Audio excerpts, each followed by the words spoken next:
ఆంధ్రప్రదేశ్ రాష్ట్రంలో తిరుమల తిరుపతి దేవస్థానం అంటే వెంకటేశ్వర స్వామి ఆలయంలో జరిగిన అత్యాచారం మాటలలో కూడా దాన్ని ప్రకటించలేనంత దౌర్భాగ్య స్థితి అది.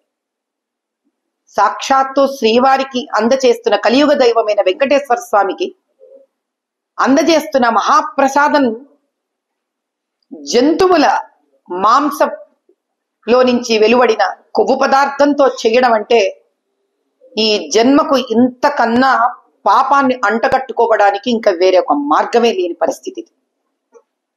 మేమందరం భక్షిస్తూ ఉన్నాం ఈ ప్రసాదాన్ని. ఎందుకంటే ఇంకా అన్ని జంతువుల తిండి తిన్నాక మనుషుల్లాగా తింటున్నామని లేకపోతున్నాను. నేను భక్షించే పరిస్థితికి వచ్చారు అందరూ కలిసి, తెలియకుండా అమాయకత్వంతో. అది శ్రీవారి ప్రసాదమని ఇన్ని వేల మంది కోట్ల మంది హైందవుల ఒక నమ్మకాన్ని భక్తిని పెట్టుకొని మోసం చేయదలుచుకున్న ఆ దుర్మార్గులు ఎవరో గాని పరమేశ్వరుడు వాళ్ళకి పుట్టగతులు ఇవ్వడు. వాళ్ళు ఎవరో తేలాల్సిందే. ఇది ఒక ఆట అయిపోయింది, పరిపాట అయిపోయింది.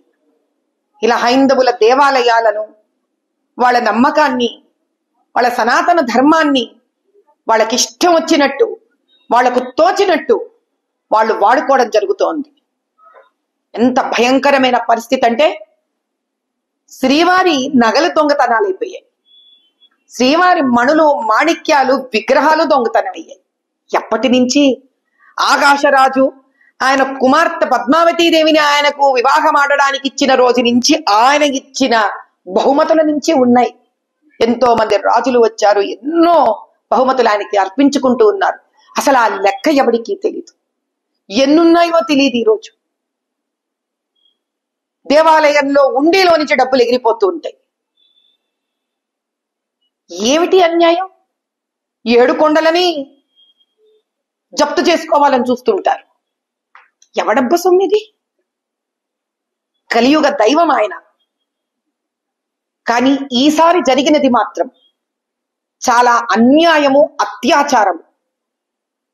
డబ్బు తింటే వీళ్ళు డబ్బు తినే రాక్షసులు అనుకోవచ్చు, కానీ దుర్మార్గంగా స్వామివారికి జంతు మాంసానికి ఇచ్చిన కొవ్వు పదార్థాలు పెట్టి వేల కోట్ల మంది నమ్మకంగా తింటున్న ప్రసాదాన్ని మా వరకు అందేటట్టు చేశారు వీళ్ళు. ఈ శాపం ఊరికే పోదు. వీళ్ళెవ్వరికి ఎవరు చేశారో ఈ శాపం ఊరికే పోదు. కాబట్టి ఇప్పటికైనా మేము ప్రభుత్వాన్ని కోరుకునేది ఒకటే, కేంద్ర ప్రభుత్వాన్ని, అయ్యా ప్రధానమంత్రి గారు, అయ్యా గృహమంత్రి గారు, దీన్ని దయచేసి మీరు ముందు పడండి. దీనికి సిబిఐ ఎంక్వైరీని పెట్టించండి. భారతదేశం సుభిక్షంగా ఉండాలని కోరుకుంటున్నాం. ఈ ప్రసాదము సాక్షాత్ అయోధ్యలోని రామచంద్రుడికి కూడా వెళుతూ ఉంటుంది. ఏమిటి మనకి కర్మ? ఈ మత మార్పుడు పిశాచులతో ఏలబడడం ఏమిటి దౌర్భాగ్యం? చైర్మన్ మన వాడు ఉండడు, ఈవో మన వాళ్ళు ఉండరు. ఇలా మరి వేరే వేరే మతాలకు సంబంధించిన వాళ్ళ దేవాలయాలలో మన వాళ్ళని పెడుతున్నారా? వాళ్ళకి ఫండ్స్ వస్తాయి, మరి ఆ ఫండింగ్ లో మాలాంటి వాళ్ళని పెడుతున్నారా? పెట్టమనండి వాళ్ళని కూడా, అయిపోతుందిగా.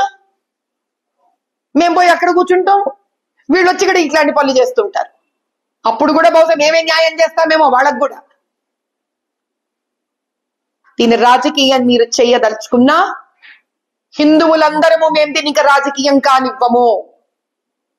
ఈ నిజం బయటికి వచ్చేంత వరకే మీ ఆధీనంలో ఉంది ఈ విషయం. ఈ నిజం బయటికి వచ్చింది, పటాపంచలయ్యింది. మాలోని ప్రతి హైందవుడి మనసులో ఉన్న వెంకటేశ్వర స్వామి జాగృతమైనాడు. ఇప్పుడు వేల కోట్లు, 120 కోట్ల హైందవులలో నుంచే కాదు, ప్రపంచ వ్యాప్తంగా ఉన్న ప్రతి హైందవుడి మనసులో ఉన్న వెంకటేశ్వర స్వామి జాగృతమయ్యాడు. హైందవ యుద్ధం మొదలయ్యింది. చూస్తాం ఏ విధంగా దీనికి న్యాయం జరగకుండా ఉంటుందో మేము చూస్తాం. ఇది చేసిన ప్రతి దుర్మార్గుడు బయటికి వచ్చేంత వరకు మేము ఊరుకోము. అహర్నిశలు పోరాడుతూనే ఉంటాం దీని గురించి.